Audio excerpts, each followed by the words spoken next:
অল্পের জন্য রক্ষা ৩ প্রাণ। হুড়মুড়িয়ে ভেঙে পড়ল অপোক্ত বাড়ি। আবাস যোজনার ঘর না পাওয়ার অভিযোগ। সোনারপুর, অল্পের জন্য প্রাণে বেঁচে গেল ৩টি মানুষ। মঙ্গলবার দুপুরে হঠাৎই হুড়মুড়িয়ে ভেঙে পড়ল একটি অপোক্ত বাড়ি। ঘটনাটি ঘটেছে সোনারপুর ২ গ্রাম পঞ্চায়েতের মথুরাপুর পূর্ব ব্রাহ্মণপাড়া এলাকায়, মথুরাপুর প্রাইমারি স্কুলের পিছনে। ভেঙে পড়া বাড়িটিতে বসবাস করতেন পিনাকি ভট্টাচার্য, ধীরাজ ভট্টাচার্য, তার স্ত্রী সোমা ভট্টাচার্য ও সন্তান। জানা গিয়েছে ২০১৮ সাল থেকে বাংলার আবাস যোজনার তালিকাভুক্ত ছিলেন পিনাকি ভট্টাচার্য।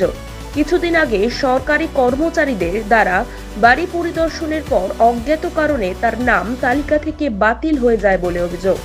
বাড়িটি বসবাসের অযোগ্য হয়ে পড়ায় বর্তমানে বাড়ির সামনে ফাঁকা জায়গায় প্লাস্টিক টাঙিয়ে কোনো রকমে থাকছিল পরিবারটি। ঘটনার সময় তারা ঘরের মধ্যেই ছিলেন। দুপুরের দিকে আচমকাই বাড়িটি ভেঙে পড়ে। কোনো রকমে প্রাণে বাঁচেন তারা।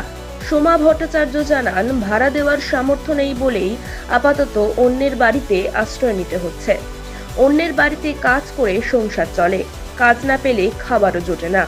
বারবার পঞ্চায়েতকে জানিয়েও কোনো স্থায়ী সমাধান মেলেনি বলে অভিযোগ তার। প্রতিবেশী শুভঙ্কর কয়াল জানান, বাড়িটি পাকা বাড়ি ছিল না, ইটের উপর কাদা দিয়ে তৈরি। পঞ্চায়েতকে জানানো হলেও সেটিকে পাকা বাড়ি হিসেবে চিহ্নিত করা হয়েছিল বলে অভিযোগ। এ বিষয়ে সোনারপুর ২ গ্রাম পঞ্চায়েতের প্রধান রবীন সর্দার জানান, কেন তার নাম তালিকা থেকে কাটা গিয়েছিল তা তিনি জানেন না। তবে পিনাকি ভট্টাচার্য প্রকৃত উপভোক্তা বলে স্বীকার করেন তিনি। নতুন করে তার নাম তালিকাভুক্ত করা হয়েছে এবং আপাতত ত্রিপলের ব্যবস্থা করা হয়েছে।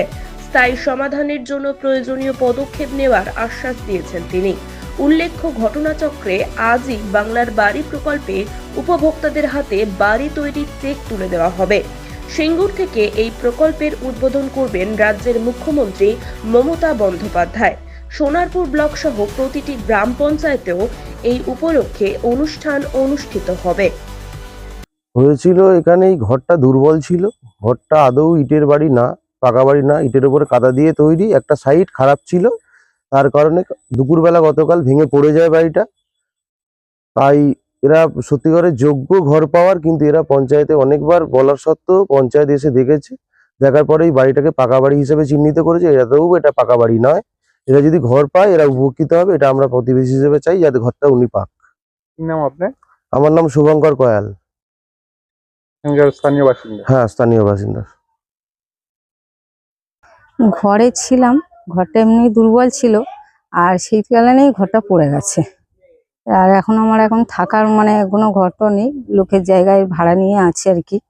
এখন আমার একটু দেখলে ভালো হয়, কেন যাদের ঘর আছে দেখছি তারাই পারছে, কিন্তু অ্যাকচুয়ালি যারা পাওয়ার তারাই কিন্তু পাচ্ছে না।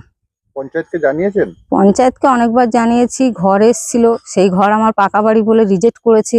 একটুখানি মিটার আছে, এই দেয়ালটা দেখে বললো এই ঘরটা পাকা বাড়ি বলে রিজেক্ট করেছে। মানে এই পাকা বাড়ি পড়ে গেছে, তাই? হ্যাঁ, এই পাকা বাড়ি এখন পড়ে গেছে। আমার নাকি পাকা বাড়ি, এইটা পাকা বাড়িতে পড়ে গেছে। তাহলে দেখুন আপনার, তারাই পাচ্ছে ছাদ দেওয়া ঘর, তারা ঘর আসছে, আর আমার অ্যাকচুয়ালি পাওয়ার কথা আমরাই পাচ্ছি না। কি নাম আপনার? সোমা ভট্টাচার্য।